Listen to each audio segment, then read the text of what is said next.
À Jérusalem, Paul a échappé de justesse au lynchage que les autorités juives ont programmé parce qu'il annonce le salut aux païens.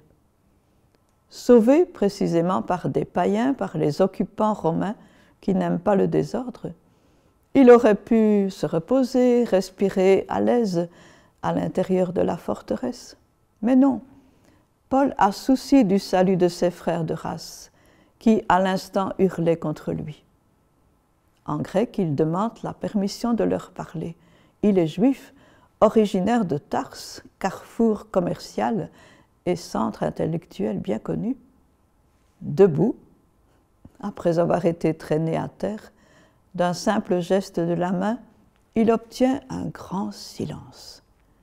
Silence qui s'approfondit lorsqu'il s'adresse au peuple dans leur langue commune, l'araméen.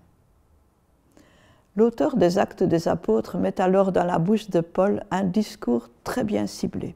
Maintenant, c'est au peuple juif qu'il raconte pour la deuxième fois son itinéraire. Il souligne donc son identité juive, sa formation comme disciple d'un rabbin bien connu, son zèle pour la loi, le mandat officiel reçu pour persécuter les disciples. Alors, Paul peut même raconter sa rencontre avec Jésus sur le chemin de Damas et relater comment c'est un très bon juif qui l'a invité à recevoir du Dieu de leur père la purification de ses péchés par le baptême et une mission universelle. Et c'est même dans le temple de Jérusalem que le Seigneur lui-même lui a enjoint de quitter la ville sainte pour aller chez les païens. Le silence se change subitement en nouveau tumulte. Aller vers les païens, mais c'est impensable. Les Romains, quant à eux, veulent recourir à la torture pour y comprendre quelque chose.